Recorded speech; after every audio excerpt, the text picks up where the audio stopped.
When a crime has been committed, any good investigator will ask the question, who benefits? So let's apply this reasoning to the main parties associated with the events of 9/11. Osama bin Laden. 5 days after 9/11, bin Laden stated that he had no knowledge of the attacks. He also stated that the attacks appear to have been carried out by individuals with their own motivation. This statement was aired only once on Al Jazeera TV on the 16th of September 2001. Before 9/11, Osama bin Laden had lived as a fugitive, but he was a wealthy fugitive who had enjoyed relative freedom outside of the USA. He was even able to obtain kidney dialysis treatment at an American hospital in Dubai just prior to 9/11. And within Afghanistan, his country of residence, he was protected by the Taliban, who had full control of the country. However, after 9/11, bin Laden's life became increasingly worse. For example, he was now unable to stay within the comfort zone of Afghanistan because the country had been invaded by the coalition forces.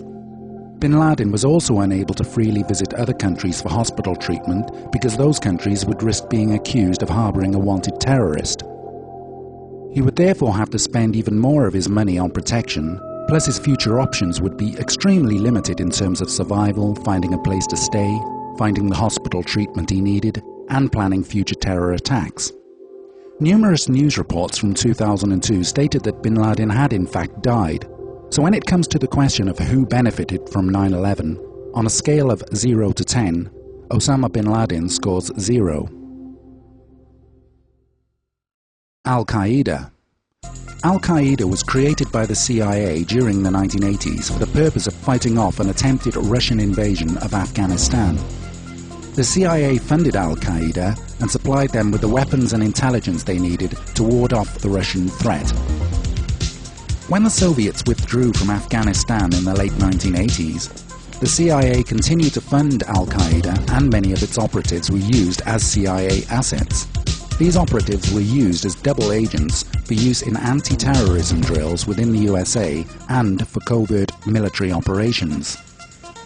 Since 9/11, Al-Qaeda would have found it almost impossible to carry out major terrorist attacks in countries like the USA.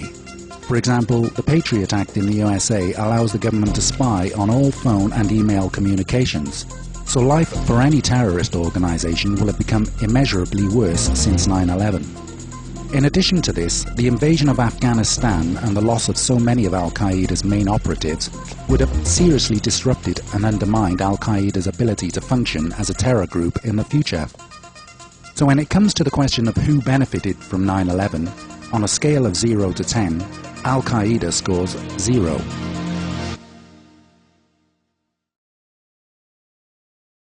Saddam Hussein. Up until 9/11, Saddam enjoyed a relatively comfortable life as the dictator of Iraq. However, since 9/11, Saddam's life had become progressively worse. Firstly, because of the constant insinuations that Saddam had something to do with 9/11, and secondly because of the accusations that Saddam possessed weapons of mass destruction. Within 18 months of 9/11, Iraq was invaded and Saddam was reduced to living in squalid conditions whilst on the run from his invaders. Shortly after the invasion of Iraq, Saddam was captured after he was found hiding in a small underground spider hole in a derelict house in Tikrit. He was held as a prisoner for 3 years before being tried and hanged. The Iraqi court found Saddam guilty of crimes that he committed during the 1980s. So when it comes to the question of who benefited from 9/11, on a scale of 0 to 10, Saddam Hussein scores less than 0. So, out of the 3 parties who've had the finger pointed at them by the Bush administration for complicity in the 9/11 attacks, none of them have benefited politically, financially, or strategically from what happened on 9/11. In fact, the exact opposite is the case. The lives of these 3 parties have been turned upside down to the point where they can no longer function as they did before 9/11.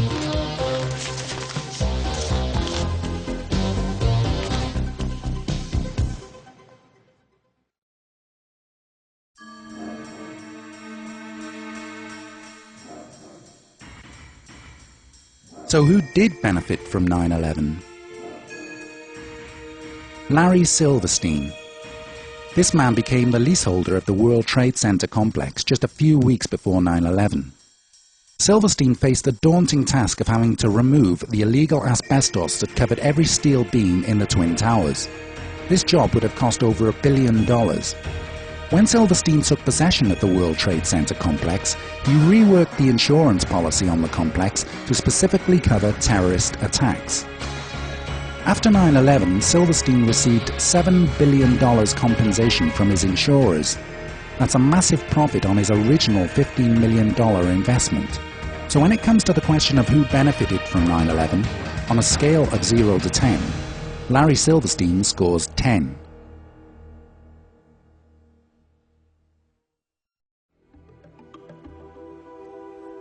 The project for the new American century. In September of 2000, these men produced a neocon manifesto called Project for the New American Century, or PNAC for short. This manifesto detailed their ambitions and intentions for America in the 21st century. It called for the transformation of America into tomorrow's dominant force through permanent military bases in the Middle East. It also wanted to establish America as a global constabulary, unchallenged by the UN and the rest of the world. It also called for regime change in countries like Iraq and Afghanistan. But it said that fulfilling these ambitions would be a long process unless there was a catastrophic and catalyzing event like a new Pearl Harbor. Within 12 months of producing the PNAC manifesto, the events of 9/11 took place, and the new neocon administration was able to carry out virtually every ambition called for in their PNAC manifesto. So when it comes to the question of who benefited from 9/11, on a scale of 0 to 10, the PNAC group scores 10. Dick Cheney. The current Vice President and former CEO of Halliburton still receives a multi-year deferred salary package from Halliburton, whose stock has increased considerably since the invasions of Afghanistan and Iraq. The arms industry. There is nothing better for the arms industry than a war. Since 9/11, billions of dollars worth of missiles and bombs have been used and have to be replaced, and President Bush is asking for and receiving additional defense funds. He is the man to spend those billions of dollars and give them to his friends and business partners, who in turn support his political career, not least with money. As part of the Carlyle Group, the Bush family have already gained huge profits from the company's manufacture of weapons and military bases since 9/11. So when it comes to the question of who benefited from 9/11, on a scale of 0 to 10, Bush, Cheney and the arms industry scores 10. US oil companies. Again, a business field where President Bush is involved. Over 60% of the world's oil fields happen to be in the Middle East. The current supply of oil used by the US, which is the world's biggest oil consumer, will be exceeded by demand within the next 10 years or so. Without gaining control of that 60% of oil in the Middle East, the US economy would soon collapse. So it is essential for America to gain control of those oil fields in the Middle East as soon as possible.